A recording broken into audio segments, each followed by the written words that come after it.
Next தென் astro நேயர்களுக்கு அடியேன் உங்கள் சிவயோகி சிவசக்திமான் சுவாமிகள் வணக்கத்தை தெரிவித்துக் கொள்கிறேன். இந்த பதிவில் செப்டம்பர் மாத ராசி பலன்கள் தான், 12 ராசிகளுக்கு உண்டான செப்டம்பர் மாத ராசி பலன் தான் சொல்ல போகிறேன். அதுக்கு முன்னாடி என்னோட குருநாதனுடைய ஓம் குருப் பேரமே நற்பவி நற்பவி நற்பவி ஓம் காஞ்சி வேசாய் வித்மகே சாந்தரு வேதமேனகே தன்மையோ தெரிவித்த என் ஆத்ம மகா காலி வருங்க. ஓம் காடு வேசாய் வித்மகே மசான வாசுந்தர் தன்னோ அவர் பெரிய எந்த ஒரு பலன்கள் சொல்கிறது அதோட பொதுவான பலன்கள் முன்னாடி சொல்லிட்டு தான் அப்புறமா வழக்கமாக 12 ராசிக்குள்ள பலனை சொல்கிறது. அது தின பலனாக இருந்தாலும் வார பலனாக இருந்தாலும் மாத பலனாலும் வருஷ பலனாக. இப்போ அந்த வகையில் உங்களுக்கு கிரகங்களுடைய நிலவரத்தை இப்போ பார்ப்போம். ரிஷபத்தில் குரு இருக்கார், மிதுனத்தில் செவ்வாய் இருக்கார், கடகத்தில் சந்திரன் இருக்கார், சிம்மத்தில் சூரியனும் புதனும் இருக்காங்க, கன்னியில் கேதுவும் சுக்கரனும் இருக்காங்க, கும்பத்தில் சனி வக்ரம் பெற்றிருக்காரு, மீனத்தில் ராகு இருக்காங்க. இதுதான் இப்போ உள்ள கிரகங்களுடைய நிலவரம். இந்த மாதிரி கிரகங்கள் இருக்கும்பொழுது இந்த செப்டம்பர் மாதம் எப்படி இருக்கும், என்ன மாதிரி ஒரு பலன்கள் கொடுக்கும் அப்படின்ட்டு சொல்ல போகிறேன். பெரும்பாலும் இப்போ குரு சுக்கரனுடைய வீட்டில் இருக்கிறதுனால நல்ல விஷயங்கள் நடக்கும். இவர் சுபகரங்கள் இல்லையா, எல்லாருடைய ஆசைகளும் நிறைவேறும், தேவையான பொருட்கள்லாம் வாங்கி மகிழ்வீங்க, சந்தோஷமாக இருப்பீங்க. எங்கே பார்த்தாலும் சுற்றுலா கேளிக்கை அப்படின்லாம் போயிட்டு வருவீங்க. எல்லாருக்குமே பொதுவான பலன் தான், போயிட்டு வருவீங்க, சந்தோஷமாக இருப்பீங்க.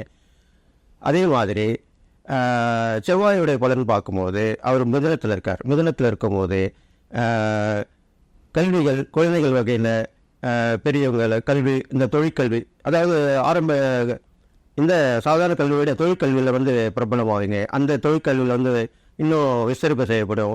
புதிய கல்விகள் சொல்கிற மாதிரி புதிய தொழிற்கல்வி, டெக்னிக்கல் எஜுகேஷன் சொல்கிறீங்க, அதெல்லாமே நல்லபடியாக நடக்கும். இதெல்லாம் பூமி லாபங்கள் எதிர்பாராத வகையில் ஏற்றமாக இருக்கும். பூமி விலைக்கு விற்கிறோம்னு நினைக்கிறவங்க நல்ல விலைக்கு இப்போ விற்கலாம். இது மாதிரிலாம் உள்ள சூழ்நிலையாக இருக்குது. அது இல்லாமல் சந்திரன் நல்லா ஒரு சுயமாக ஆட்சி பெற்றனால பெண்கள் கை ஓங்கியிருக்கும், அவங்களோட முன்னேற்றம் நல்லாயிருக்கும். இருந்தாலும் அவங்க மேலே அவங்களுக்கே கவனம் வேணும். ஜெகதே போய் ஜாகிரதை வரணும். இப்போ உள்ள சூழ்நிலை சரியில்லாம இருக்கிறனால அவங்க கொஞ்சம் பார்த்துக்கணும். இது இல்லாமல் குருவார்கள் எல்லாருமே நல்லபடியாக இருப்பாங்க, ஆன்மீகத்தில் உள்ளவங்க முன்னேற்றம் அடைவாங்க.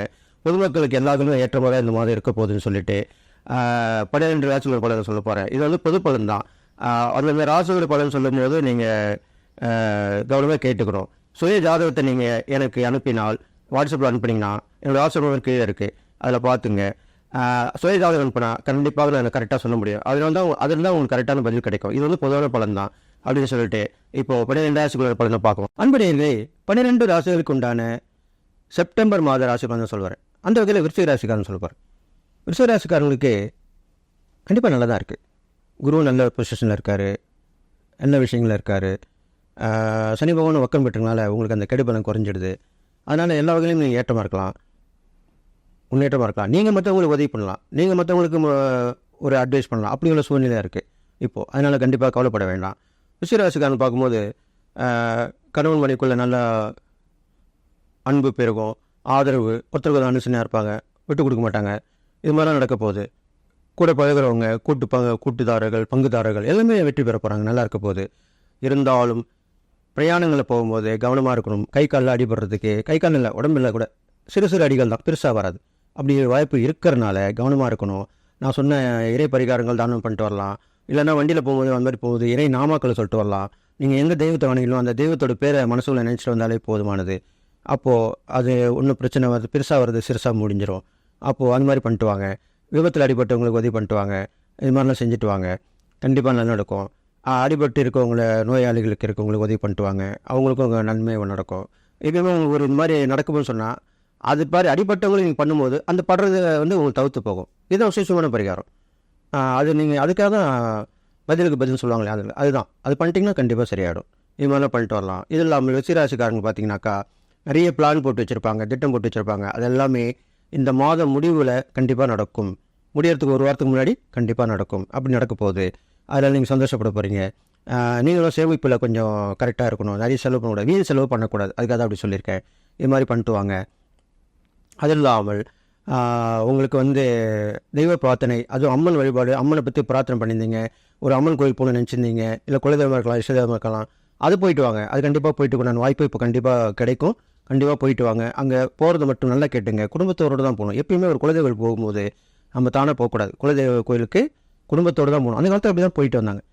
வேறு வழி இல்லை என்றால் அந்த கூட யாரும் வரலைன்னா அவங்களுடைய ஃபோட்டோக்கள் எடுத்துகிட்டு போங்க. ஃபோட்டோக்கள் அவங்க யூஸ் பண்ண துணி. இது கண்டிப்பாக நான் எல்லாருக்கும் பதிவில் சொல்லியிருக்கேன், இப்போவும் சொல்கிறேன். அவங்க வரலைன்னா அவங்க ஃபோட்டோ இருக்கணும், துணி பண்ணி இருக்கணும். அதோடு நீங்கள் போய் பயணம் செஞ்சு நீங்கள் மட்டும் கூட போயிட்டு வேண்டிட்டு அவங்க பேரெல்லாம் சொல்லி அர்ச்சனை பண்ணிட்டு கண்டிப்பாக வரலாம். இது உண்மையான விஷயம். இது சாஸ்திரம் சொல்லப்பட்டிருக்குது. இது மாதிரி பண்ணிட்டு வாங்க. இது இல்லாமல் ரிஷிராசிக்காரத்து பிறந்தவங்களுக்கு அரசாங்கத்தில் வேலை எதிர்பார்த்தவங்களுக்கு கண்டிப்பாக வேலை கிடைக்கும். அரசு துறை சார்ந்த சலுகைகள் கிடைக்கும். இதுலையுமே கிடைக்க போகுது. அப்போ சந்தோஷமாக இருக்க போகிறீங்க.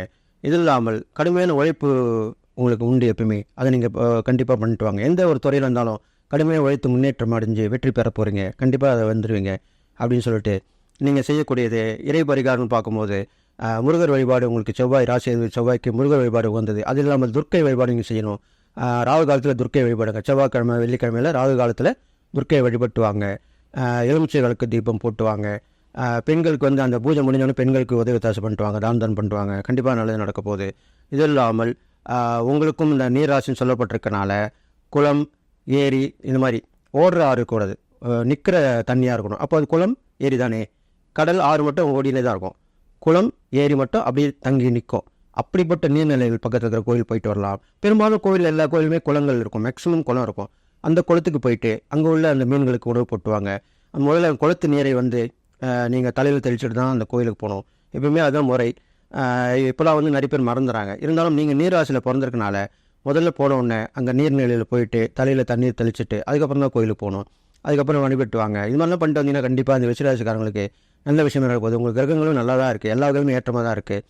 இருந்தாலும் உங்களுக்கு வந்து முயற்சியால் வெற்றி அப்படின்றதா இப்போ இந்த காலகட்டம் சொல்லப்பட்டிருக்கு. எந்த ஒரு விஷயம் இருந்தாலும் முயற்சி எடுங்க. வேலை விஷயம் இருந்தாலும் சரி, வியாபாரம், தொழில் எது வந்தாலும் முயற்சி எடுத்தீங்கன்னா கண்டிப்பாக வெற்றி பெறுவீங்க.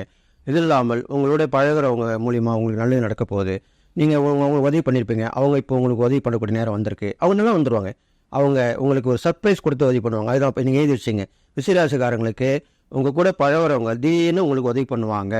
இது கண்டிப்பாக நடக்கும். அப்போது ரொம்ப சந்தோஷமாக இருக்கும். எப்பவுமே நம்ம கேட்டது கிடைக்குன்னு தெரிஞ்சுக்கிட்டு இருக்கிறத விட தெரியாமல் அந்த கேட்டது மறந்து போய்டுவோம். நம்ம இவ்வளோ கிடைக்கலன்னு திடீர்னு வந்து கொடுத்தாங்கன்னா அப்போ எவ்வளோ சந்தோஷப்படுவோம். அது மாதிரி தான் உங்களுக்கு அந்த நிலைமை இப்போது நடக்க போகுது. அதனால் அதை பயன்பட்டு நீங்கள் நடந்துக்கணும்னு சொல்லிட்டு, இது இல்லாமல் நீங்கள் பண்ணக்கூடிய பரிகாரங்கள், தான தர்மங்கள் பார்க்கும்போது உங்களுக்கு நிறைய அடிபட்டவங்களுக்கு, நோய் வாய்ப்பற்றவங்களுக்கு படுத்து கிடப்பாங்க. இந்த அரசு ஆஸ்பத்திரிலாம் போனீங்கன்னா பார்த்தீங்கன்னா, இது நான் உங்களுக்கு இடமும் சொல்கிறேன். அங்கே போனீங்கன்னா நிறைய பேர் இருப்பாங்க. இடம் இல்லாமல் பெட்டில் கிளம்பி கீழே படுத்து கிடப்பாங்க. வசதி இருக்காது.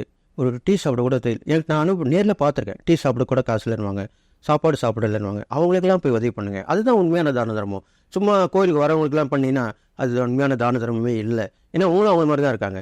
அதனால் நீங்கள் எதுவும் 10 11 சொல்லிட்டு பண்ணிட்டு போகக்கூடாது. அதனால் நம்ம பரக்கூடிய தான தர்மங்கள் கண்டிப்பாக நம்மளுக்கு நம்ம தலைமுறையை காக்கணும், தண்ணியை காக்கணும். அதனால தான் சொல்லியிருக்கு. இருந்தாலும் தனக்கு மிஞ்சான தான தர்மம்னு சொல்லப்பட்டிருக்கு. அந்த வகையில் பார்க்கும்போது உங்களுக்கு வச்சுக்கிட்டு நீங்கள் பண்ணுங்கள். உங்கள் வசதிக்கு ஏற்ற மாதிரி பண்ணுங்கள். அதுதான் உண்மையான தான தர்மம். எல்லாத்தையும் கொடுத்துட்டு உங்களுக்கு யார் பண்ணுவான்னு நினைக்கக்கூடாது. அதனால் அப்படி பண்ணிட்டு வாங்க. இறை சிந்தனையோடு இருங்க. நீங்கள் வந்து கொஞ்சம் ரகசியமானவங்க தான். அதனால் முக்கியமான விஷயம் மட்டும் மறைக்கலாம். மற்ற விஷயங்கள் உங்களுக்கு ரொம்ப நெருங்கிய நட்பு வட்டார தொழில் முறையிலையோ, வியாபார முறையிலையோ, உத்தியோக முறையிலையோ இதெல்லாம் சொன்னால் தான் அவங்களோட மூலிமா உங்களுக்கு உதவிகள் கிடைக்கும். நீங்கள் சொல்லாமல் வச்சிங்கன்னா கடைசி நேரத்தில் என்கிட்ட சொல்லியிருக்கலாமேப்பா அப்படின்னு கேட்பாங்க. அதனால் நெருங்கிய நட்பு உறவுகளை சொல்லலாம், தப்பு கிடையாது. அது மாதிரி பண்ணிட்டு வாங்க. இது மாதிரி செஞ்சுட்டு வந்தீங்கன்னா இந்த செப்டம்பர் மாத பலன் கண்டிப்பாக உங்களுக்கு நல்லது தான் செய்யணும்னு சொல்லிட்டு உங்களுக்கு இந்த சூட்சமான பரிகாரம் இப்போ சொல்ல போகிறேன். இந்த ரிஷிராசிக்காரங்களுக்கு சூட்சமான பரிகாரம்னு பார்க்கும்பொழுது விஷ ஜந்துக்கள் சொல்லப்படியில் அந்த பாம்பு, தேல் இது மாதிரிலாம் சொல்லப்பட்டிருக்கு. அந்த மாதிரி அந்த பெரும்பாலும் அதெல்லாம் நம்ம தேடி போக முடியாது. பெரும்பாலும் புற்று இருக்கும். அப்போ அந்த புற்று உள்ள இடத்துல போயிட்டு நம்ம புற்று மண் எடுத்து நீங்கள் நெட்டில் இட்டுக்கிட்டு அந்த புற்று வந்து சுத்த முடிஞ்சால் சுற்றிட்டு வரலாம். ஒரு 3 தடவை, மேக்ஸிமம் 11 தடவை சுற்ற நல்லது.